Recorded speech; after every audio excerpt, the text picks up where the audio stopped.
Bismillahirrahmanirrahim. Alhamdulillahilladzi allamani bi ulumil ulama'il muwahhidin wal muhaqqiqin wa arsadani ila tariqim mustaqim. Wassalatu wassalamu ala sayyidil wujud wal arwah nabiyyina Muhammadin sallallahu alaihi wasallam alladzi jaa'a bisyari'ah wa tariqah wal haqiqah wal ma'rifah wa ala alihi wa sahbihi ajmain, amma ba'du. Subhanaka la ilma lana illa ma 'allamtana innaka antal alimul hakim. La haula wa la quwata illa billahil aliyyil azim. Malam ini kita melanjutkan pengajian kitab Bidayatul Hidayah, dilanjutkan dengan kitab Ihya Ulumuddin.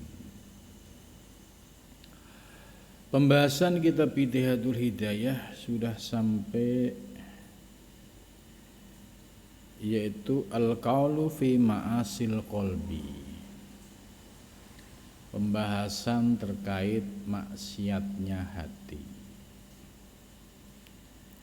Mu'alif Imam Ghazali membuat secara simpel dari beberapa penyakit hati yang ada di dalam diri manusia.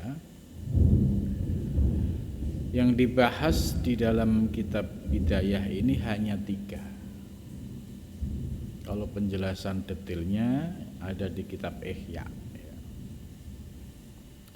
3 penyakit hati ini yang menjadi wabah virus ya.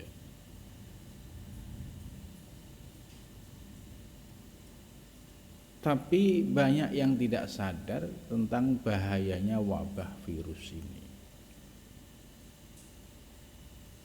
Yaitu pertama yang sudah dibahas, yaitu hasud. Jadi hasud ini salah satu penyakit yang bisa membawa malapetaka. Jadi awalnya hasud. Hasud itu iri dengki. Hasud itu orang yang tidak bisa menerima orang lain menerima anugerah Allah. Jadi ada rasa tidak nyaman. Kalau rasa hasud iri dengki ini dibiarkan, maka akan berkembang biak. Ya, setelah hasud dibiarkan, selanjutnya pasti akan muncul yaitu ghibah. Ya, nyarilah teman untuk ngomongin. Ketika ghibah akan berkembang, sangka-sangkanya semakin menyebar, jadilah fitnah. Itu. Setelah jadi fitnah, kemudian berkembang lagi supaya dia puas batinnya, ya, yang mendapatkan nikmat itu supaya dimusuhin banyak orang, ya, ditambah fitnah, terus namimah. Ya, provokasi kepada yang lain. Setelah namimah, selanjutnya akan menjadi pintu terbukanya adawah, yaitu permusuhan. Sebab ketika si A ngomong sama si B, si itu begini, ya, kemudian nanti ngomong pada yang lain begitu. Ketika dikonfirmasi ternyata tidak gitu.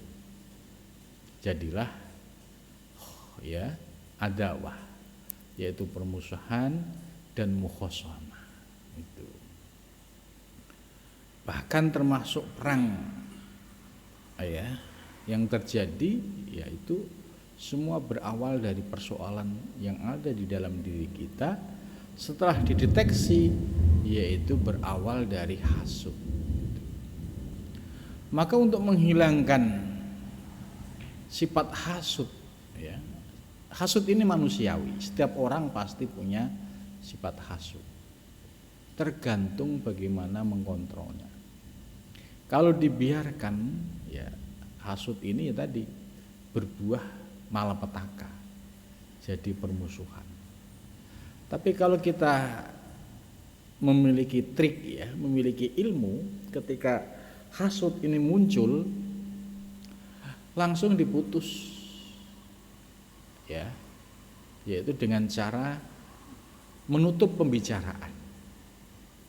Ya, misalkan ada teman yang nada bicaranya itu hasud, ya, itu bisa dialihkan atau ditutup pembicaraan. Nah, kalau pengen aman tinggal pergi. Gitu. Ini salah satu cara untuk bagaimana kita tidak terjebak pada penyakit hasud. Kalau muncul di dalam diri kita, yaitu bisa dengan cara memandang dan mengembalikan kepada Allah, bahwa siapapun yang mendapatkan anugerah dari Allah, baik anugerah rizki, anugerah derajat, pangkat, itu hakikatnya dari Allah. Nah, kalau kita sudah paham ilmu ini, ya, ada yang kemudian muncul, ya, ketidaksukaan, kok dia tuh kok rezekinya lancar banget gitu, dia kok pangkatnya naik terus gitu, ya sudah, ya dipandang, dikembalikan kepada Allah. Ya, mungkin Allah sudah menetapkan rezeki kepada orang tersebut, gitu. Sehingga kita kita bisa menahan diri, ya, tidak melebar kemana-mana. Nah, ini salah satu cara bagaimana menutup pintu hasud supaya tidak melebar. Kemudian penyakit yang kedua yang sudah dibahas yaitu riya. Riya ini, ya, menggerogoti amal ibadah. Kalau hasud ini membuat hubungan dengan teman, dengan saudara, dengan tetangga menjadi tidak baik, tidak harmonis, ya, itu ya pemicunya hasud. Gitu.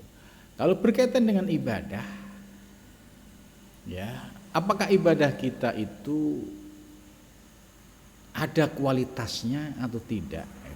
Itu ya tergantung dari penyakit riya ini, salah satunya.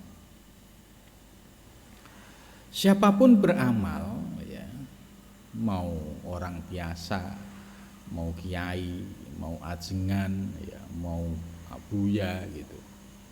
Kalau amalnya masih ada riya, dijamin tidak akan sampai kepada Allah.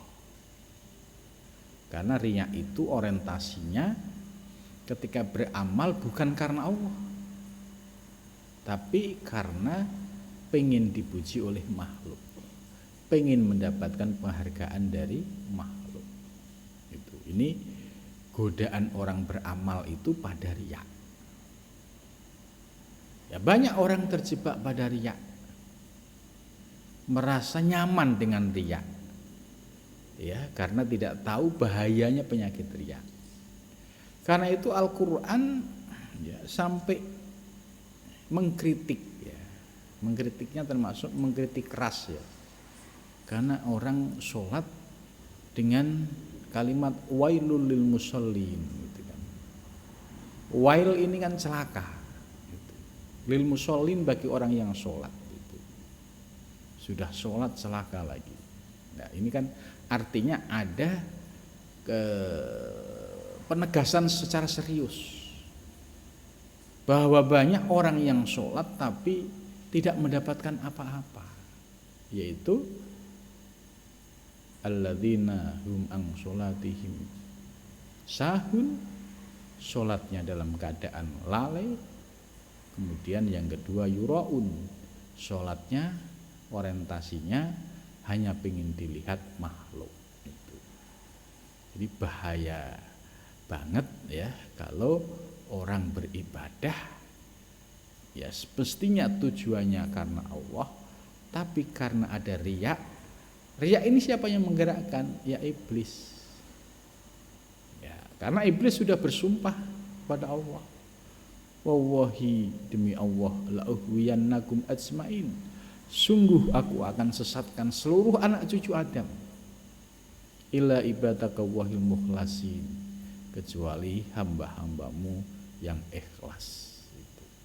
Jadi kata kuncinya untuk melawan riya adalah ikhlas. Ikhlas itu semata-mata karena Allah, tidak mencari pujian makhluk, tidak mencari penghargaan di hadapan makhluk, tapi semata-mata mencari ridho Allah Subhanahu wa ta'ala. Lah, ternyata riya ini berkembang, ya.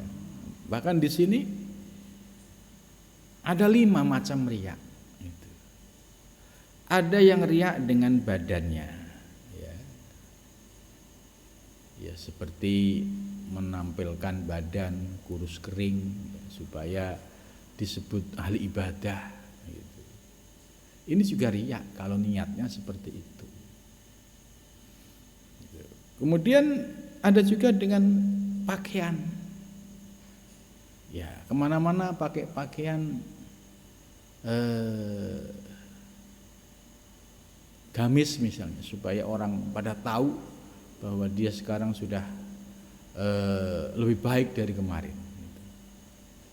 Nah, kalau niatnya tulus karena Allah nggak ada masalah, tapi kalau niatnya hanya pengen dilihat oleh tetangga kiri kanan, oh ternyata sekarang si itu jadi ahli ibadah, ini termasuk riya dengan pakaian. Kemudian ada juga riya dengan ucapan, yaitu ya seolah-olah menyampaikan kalimat-kalimat yang meneduhkan gitu, tapi terlintas yaitu kalimat yang muncul di dalam hatinya ada lintasan riya itu, supaya biar dilihat, oh ya sekarang dia hebat ya gitu. Ini sangat lembut sekali riya ini. Ada juga dengan amal, ya, yaitu ketika dia sholat di masjid, ya, ada orang banyak, itu sujudnya lama, baca Fatihah, baca surat-suratnya lama gitu. Karena godaannya iblis ya itu tadi, supaya pengen dilihat oleh orang bahwa orang ini luar biasa. Kalau sujud lama, ruku lama, ya, biar kelihatan soleh gitu. Nah, dan yang paling bahaya lagi, sengaja bikin tanda-tanda ibadah, ya, maksudnya sengaja bikin jidatnya hitam misalnya, dengan digosok-gosokkan ke karpet. Tujuannya apa? Supaya orang tahu bahwa saya ini ahli sujud, ya, ahli sholat gitu. Padahal kalau sholat secara normal, sujud secara normal, ya, semua sholat fardu dilakukan, sunnah rawatib dilakukan, sholat sunnah muakkad dilakukan, ya insya Allah sih nggak akan berefek jidat hitam. Apakah nggak boleh? Ya boleh saja selama niatnya itu bersih, selama dia nggak ada lintasan dilihat orang. Karena godaannya orang yang punya jidat hitam itu pasti muncul lintasan supaya orang lain tahu bahwa saya ahli sujud, bahwa saya ahli qiyamul lail, saya ahli ibadah. Ini yang paling bahaya dan ini yang bisa merusak amal ibadah. Nah, kemudian yang ketiga yaitu al-ujubu, ujub. Apa itu ujub? Ini. Wa amal ujubu, dan adapun bermula ujub, ya, wal kibru, dan kibir sombong, wal fakhru, dan fakhar. Fakhar itu di atasnya sombong, ya, istilahnya orang yang membanggakan diri gitu. penyakit kibir ini berawalnya dari ujub. Ya. Tuh. Kita baca dulu.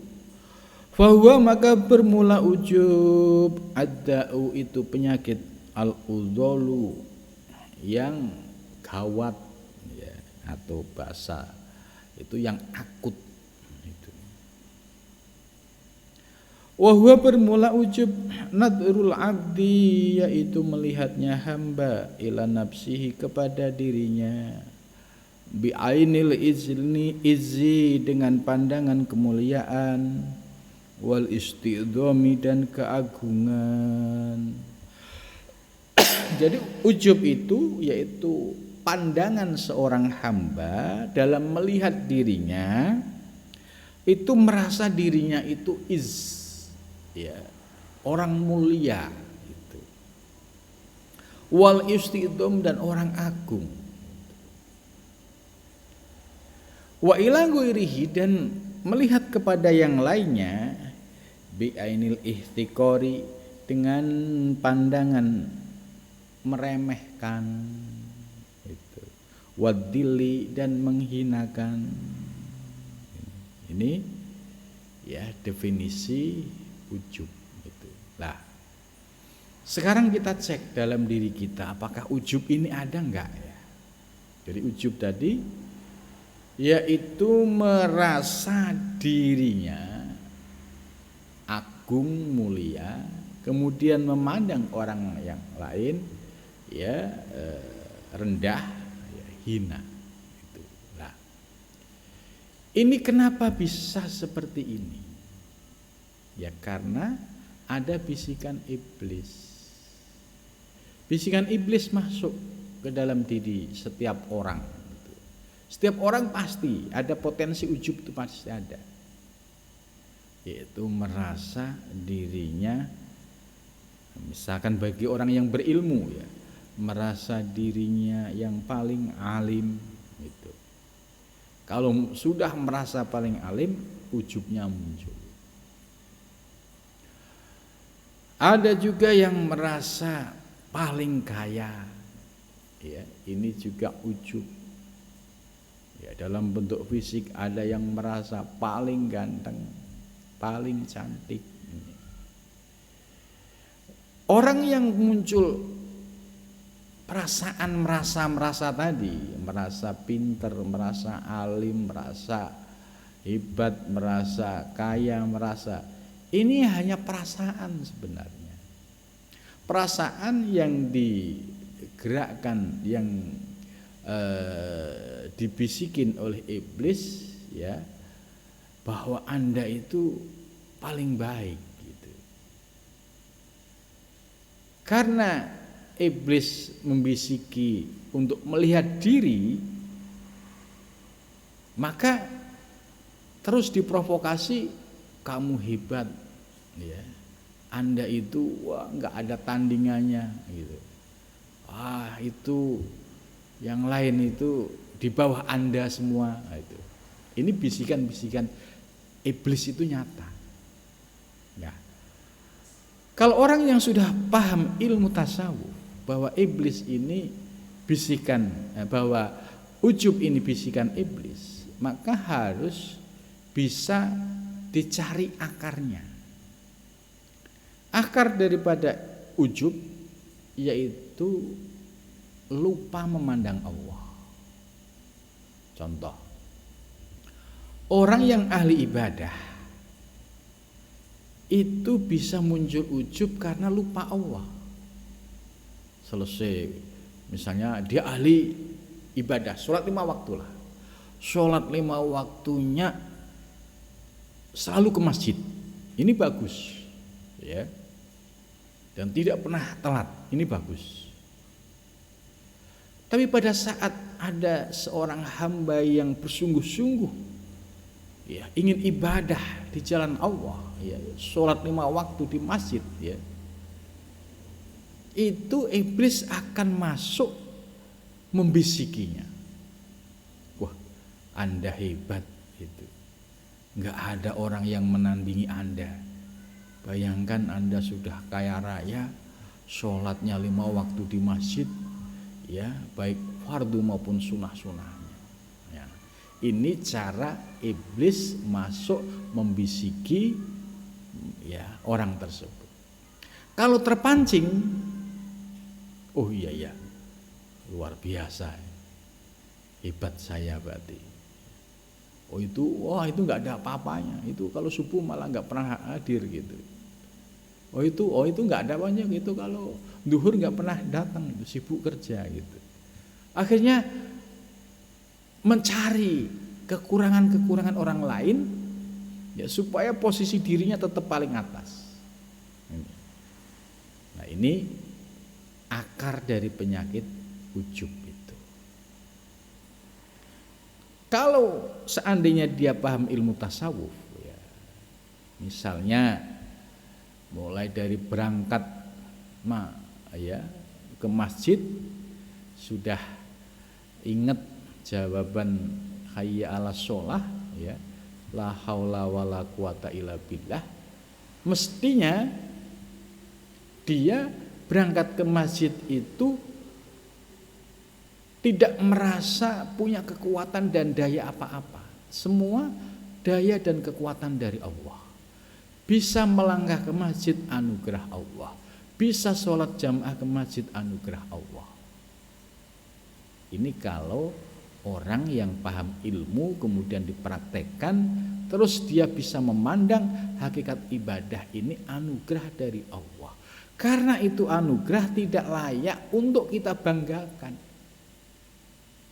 Nah, yang merasa bangga tadi yang terhijab, dia lupa sama Allah, iblis masuk memprovokasi, ya, kamu hebat, ya, kamu nggak ada tandingannya, kamu sudah kaya tapi ahli ibadah, ya, semakin sombong. Nah ini akhirnya selangkah setelah ujub muncul, akhirnya kibirnya keluar, sombong. Itu mah nggak ada apa-apanya sama saya. Dan ini seringkali terjadi. Tidak mau kalau ada orang yang merendahkan dia. Nggak mau ada orang yang lebih baik daripada dia. Ini ciri-ciri orang yang terkena virus ujub. Kalau dia kaya, ya merasa dia segala-galanya gitu. Nah, padahal ya Korun ya itu juga gara-gara penyakit ujub gitu. Merasa ya harta kekayaannya itu sebagai hasil kerja kerasnya, ya, tanpa mampu memandang mengembalikan kepada Allah. Akhirnya tadi, oh ini hasil kerja keras, ini hasil kerja saya siang dan malam. Inilah yang disebut pemicu ujub, adalah pada saat seseorang lupa diri, ya, akan anugerah Allah Subhanahu wa ta'ala gitu. Dan turunan dari ujub yaitu kibir, sombong gitu. Maka bagi orang yang belajar tasawuf, ya, itu selalu melihat ke dalam diri, ya, mau ibadah itu ya selalu didasari dengan tawakal kepada Allah. Bismillahi tawakkaltu 'ala Allah la haula wala quwata illa billah, supaya hilang keakuan. Gitu. Andai misalkan mendapatkan prestasi juga dengan ya bismillah tawakkaltu 'ala Allah la haula wala quwata illa billah. Jadi hilang ya virus-virus ujub ini, bisa diputus, ya, karena didasari dengan ilmu tauhid, ilmu tasawuf ini. Nah, penyakit ujub ini ya selalu hadir, ya, sesuai dengan makomnya, karena kan iblis sudah bersumpah gitu. Kalau yang makomnya pemula ya pasti pola teknik iblisnya dalam menggoda seorang pemula gak sesuai makomnya. Contoh misalnya pemula ini, Dulunya nggak pernah sholat, tiba-tiba sadar sholat. Dulunya nggak pernah ngaji, tiba-tiba terus ngaji. Pasti iblis masuk, ujubnya dimuncul. Akhirnya tadi, kalau tidak punya kontrol diri, pasti terbawa arus iblis itu. Maka di dalam belajar ilmu tasawuf ya, itu kenapa kita harus disuruh baca istighfar setiap hari. Ini dalam rangka untuk mendeteksi munculnya penyakit-penyakit batin, seperti riya, ujub, takabur gitu. Kalau maksiat lahir mungkin enggak ya, minum-minuman juga enggak, zina juga enggak ya, maksiat-maksiat yang dohir itu enggak. Tapi ternyata maksiat batin ini yang juga perlu diperhatikan. Ya, contoh tadi, kalau andai misalnya kita sedikit ngikutin irama hasud, itu pasti jatuhnya permusuhan, banyak musuh dengan orang. Yang kedua, seandainya kita tidak bisa mengendalikan riya ya, pasti ibadah kita juga sia-sia. Karena Allah tidak menerima sebuah amal ibadah yang di dalamnya ada riya. Ujub juga sama. Kalau ada orang lupa sama Allah, pasti munculnya ujub.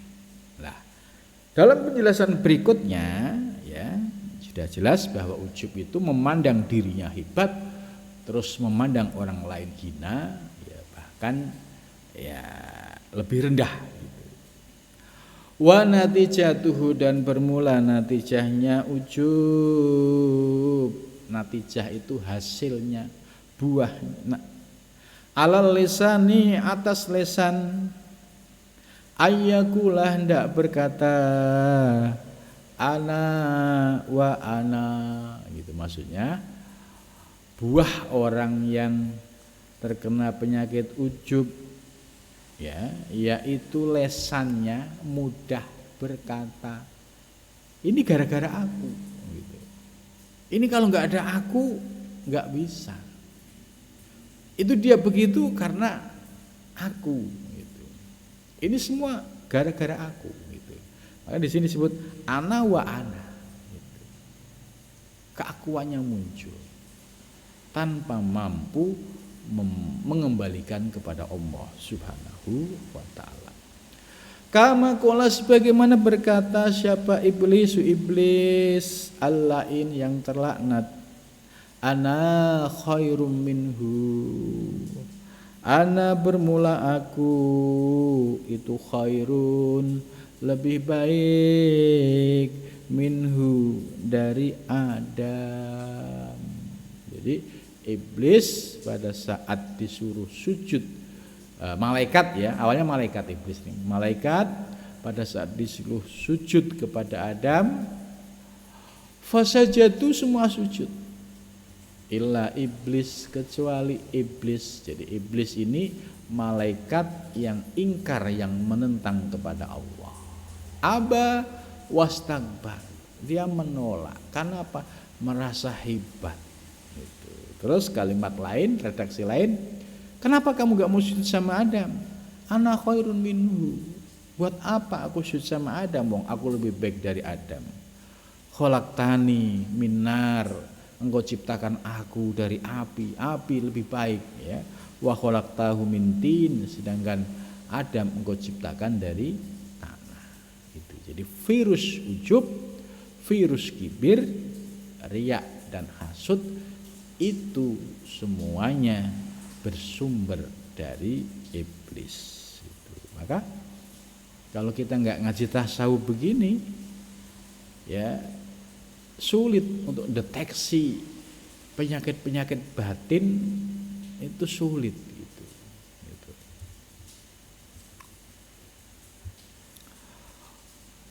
Kemudian selanjutnya wasamrotuhu, dan bermula samrohnya, ya, samrohnya itu buahnya. Buahnya ujub fil majalisi, di majlis-majlis, ya. At-tarofu, yaitu merasa punya kedudukan tinggi, itu. Ya. Orang yang ujubnya gede, ini kalau ada acara-acara, majelis ini kan maksudnya adalah kegiatan-kegiatan. Itu yang akan ditonjolkan adalah sifat tarofu, merasa tinggi derajatnya.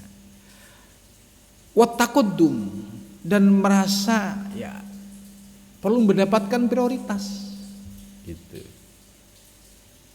Dan orang yang terkena ujub ini biasanya ya minta fasilitas, ya, minta prioritas. Jadi minta fasilitas dan minta prioritas. Kenapa? Ya karena aku orang penting, gitu. Karena aku orang hebat. Ini penyakit. Itu. Coba kalau ujubnya hilang sirna, dia tidak merasa apa-apa.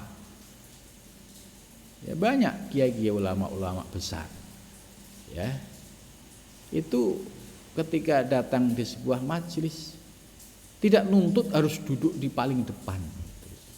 Dia bisa duduk di mana saja. Karena sifat tarofunya nggak ada, sifat takodumnya nggak ada. Kita sama, gitu.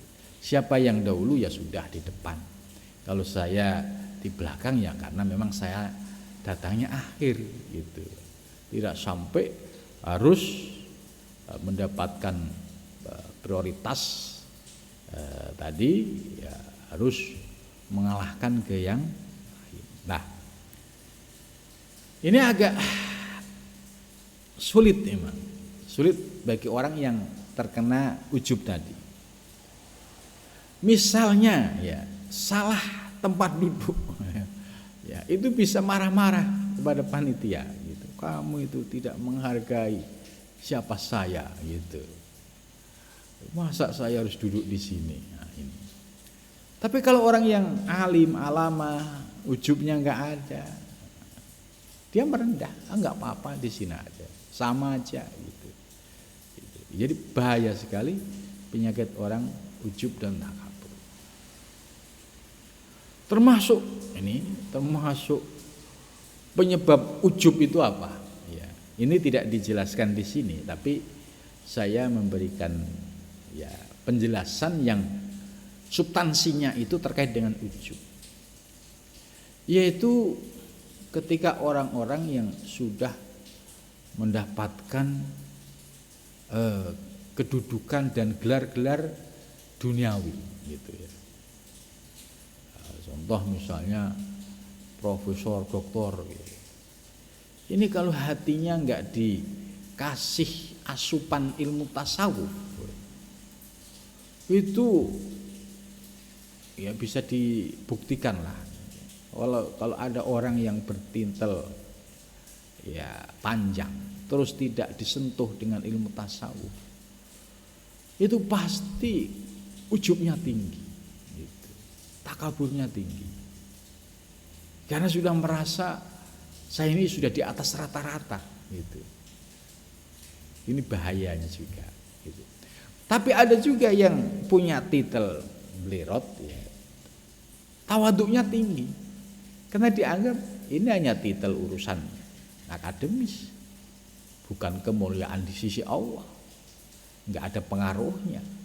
Di hadapan Allah mungkin saya bisa lebih rendah daripada orang yang nggak punya titel. Nah ini kalau sudah tersentuh ilmu tasawuf, ya muncul tawadhu. Tapi kalau yang tidak tersentuh ilmu-ilmu batinnya, wah itu nampak sekali ya ujubnya, arogannya, gitu. Ya, seolah-olah itu dijadikan sebuah kebanggaan yang ya luar biasa, gitu. Nah ini ya kalau kita sudah ngaji ilmu tasawuf, ya sebagaimana yang disampaikan oleh Imam Ghazali di Bidayah, Ini akhirnya bisa menurunkan tensi kita. Ya. Berarti kita nggak boleh ngejar titel. Nah, ya kita nggak ngejar titel, kita berjalan normal sesuai dengan kebutuhan. Kalau misalnya ada kesempatan kuliah S1 ya S1, bisa S2 ya S2, S3 ya S3. Setelah itu bisa ngejar karir akademik, ya lakukan saja, nggak ada masalah. Persoalannya itu tadi, kalau hati kita sudah tersentuh ilmu tasawuf, itu tidak menjadi bangga dengan semua ini dan tidak membanggakan. Tapi orang yang tidak tersentuh ilmu tasawuf ini dijadikan kebanggaan yang akhirnya membuat dia sombong. Dan ini ya bisa dites lah. Kalau orang yang tidak tersentuh ilmu tasawuf itu akan mudah sombong dengan hal-hal yang sifatnya itu ya identitas personal tadi. Itu. Jadi bahayanya sampai ke situ. Begitu juga seorang kiai, ya, ulama itu. Ini juga godaan. Godaannya ya tadi, saya kan kiai besar, masa saya didudukkan di sini? Ya, itu. Karena merasa besar, itu. Padahal ya di hadapan orang sama saja. Gitu. Apalagi merasa sudah terkenal, gitu. Nah, ini pintu-pintu ujub ini ya, ini sangat terbuka sekali. Maka menjadi penting kita ngaji ilmu tasawuf yang membahas soal ujub ini supaya kita bisa tidak ikut arus ujub, tapi bisa melakukan strategi bagaimana kita tidak termakan oleh ujub dan takabur ini. Gitu. Yaitu dengan ya ngaji ilmu tasawuf kemudian diamalkan, ya insya Allah ujub ini tidak akan menguasai diri kita. Itu. Wa talabut tasyaddur, dan penyakit berikutnya, dan selalu menuntut untuk menjadi orang yang terdepan, tasyaddur. Maunya itu selalu tampil gitu ya. Kalau nggak tampil rasanya nggak puas. Nah, itu tanda-tanda ujub ya. Wa fil muhawarah, dan di dalam muhawarah diskusi, al istingkaf akan meremehkan ya man orang ayyurda kalamu alaihi, yaitu dia akan menolak pendapat orang lain gitu. Jadi tidak ada pendapat yang sehebat saya gitu. Apalagi itu belum profesor misalnya, itu masih enggak layak dijadikan rujukan gitu. Jadi ada ego merasa hebat itu muncul gitu. Jadi istingkaf ini maknanya adalah meremehkan dan dia menolak pendapat-pendapat yang lain gitu. Jadi tidak terbuka ya jiwa dan hatinya gitu, karena merasa hebat tadi. Kemudian berikutnya dampak dari ujub tadi ya, penyakit berikutnya adalah kibir. Orangnya disebut al-mutakabbir. Wal mutakabbir, dan bermula orang yang sombong. Huwaladzi huwa, yaitu alladzi in wa'adu, orang yang sombong jika diberikan nasihat anifa dia akan mencemooh. Ya, Anda siapa memberikan nasihat saya? Anda nggak tahu saya gitu. Ini kalau diberikan nasihat gitu. Karena kita juga kadang ya berinteraksi dengan banyak orang ya, Itu ada kalanya orang datang memberikan nasihat kepada kita. Kalau kita punya positive thinking ya kalau nasihatnya bagus, mengena ya nggak ada masalah. Itu tanpa harus merasa Anda siapa kok memberikan nasihat kepada saya. Kamu belum tahu saya itu. Wa in wa'ado, dan jika dia wa in wu'ido ya, dan jika diberikan nasihat unifa, maka dia mencela. Itu. Jadi bahayanya ujub takabur begitu, dikasih nasihat ya semua diremehin. Itu mah enggak ada apa-apanya gitu. Fakuluman, maka bermula setiap orang ro'a yang melihat siapa man nafsahu dirinya khairon lebih baik min ahadin dari seseorang min khalqillahi dari makhluk Allah ta'ala maha tinggi, fahuwa, maka bermula man mutakabbirun itu orang yang sombong. Jadi definisi dari Syekh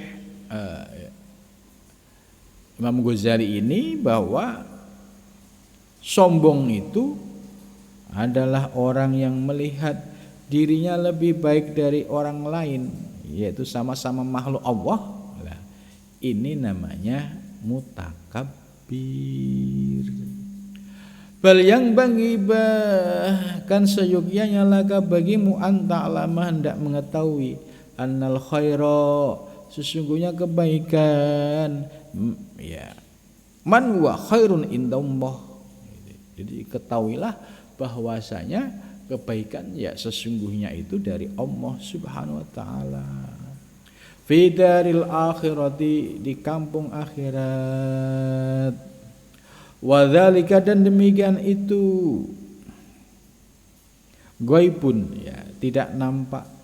Wa mauqufun alal khotimah, dan itu akan terhenti alal khotimah, atas khotimah, yaitu pada saat akhir.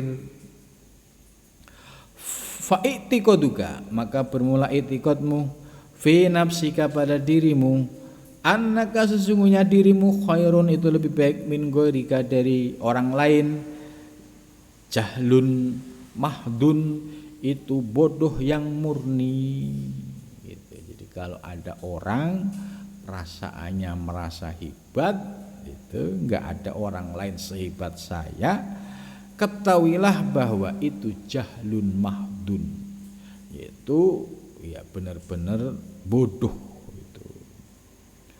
Bal yang bagi bahkan seyukyanya ayla tangduro, supaya tidak melihat ila ahadin kepada seseorang. Ala, ingatlah, wataro, dan lihatlah, annahu sesungguhnya dia khairun itu lebih baik mingka darimu. Nah, sebagai sikap supaya kita tidak muncul sifat ujub, yaitu jangan melihat orang sesuai dengan ego kita tadi. Kita harus husnudon. Ya, siapa tahu dia lebih alim daripada saya. Siapa tahu dia lebih ahli pada saya. Jadi ada rendah hatinya ada. Jadi nggak mau merasa aku lebih baik, tapi selalu berpikiran, oh siapa tahu dia lebih baik, siapa tahu pendapat dia lebih benar. Ini yang dicontohkan oleh para imam madhab terdahulu, termasuk Imam Syafi'i, imam yang lain, itu selalu rendah hati. Bisa jadi pendapat saya salah, ya bisa jadi pendapat teman saya benar gitu. Jadi tidak merasa yang benar hanya pendapat saya, selain yang salah. Nah, ini ciri-ciri orang yang sudah termakan penyakit kibir. Itu.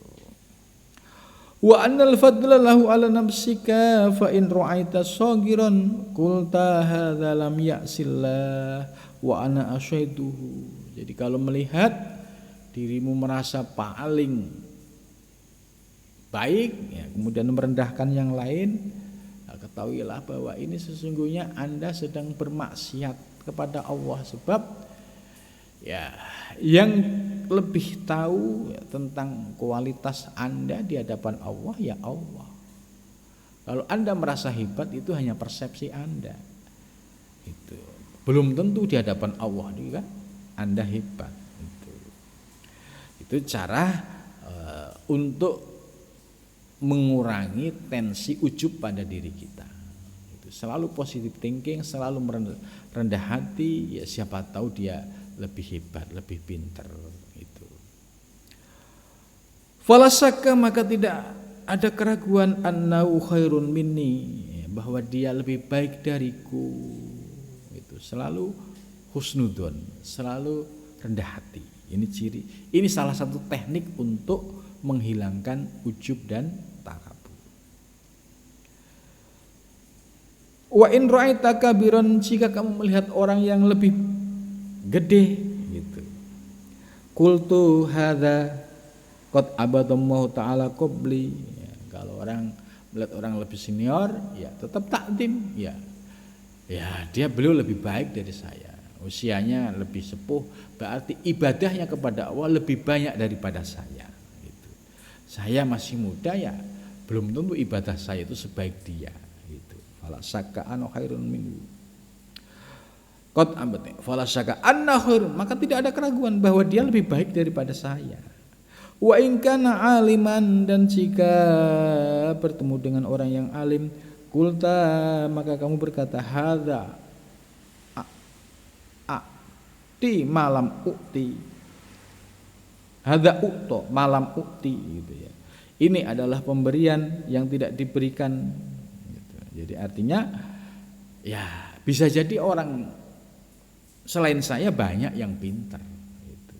Kalau saya ya sebatas ini ilmunya, itu. Jadi merendah, itu merendah dan tidak muncul keakuan.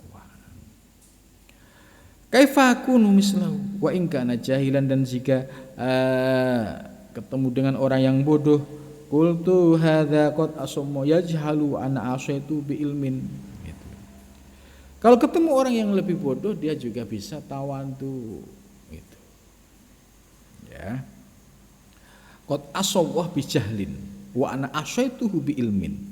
Bisa jadi karena ketidaktahuan dia itu, ya, dia maksiat, tapi aku maksiat justru karena ilmu. Nah, ini yang sebagai dasar. Fahujjatumma, maka hujahnya Allah alayya atas akadu lebih kuat. Wa ma adri, dan aku tidak tahu bima dengan sesuatu yahtimu mengakhiri bagimu. Aku tidak tahu nanti bagaimana akhir perjalanan hidup saya. Wa bima yahtimu, dan dengan apa berakhir. Wa in kana kafiron, bagaimana kalau ketemu orang kafir? Nah, itu juga sikapnya muncul tawadhu. Iya, dia sekarang kafir, tapi kan kita nggak tahu, siapa tahu besok dia beriman kepada Allah. Itu. Kita nggak boleh sombong, oh dia kafir, gitu kan? Karena Allah itu yang membolak-balikkan hati.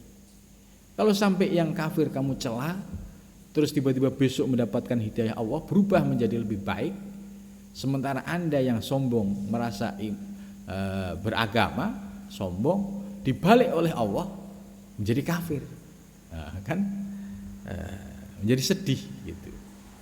Jadi tujuan kita supaya selalu melihat rendah hati ini, tidak merasa tadi memandang orang lain itu hina, sekalipun ya dengan orang kafir. Kita tetap tawadhu. Kita nggak bisa membanggakan keislaman kita.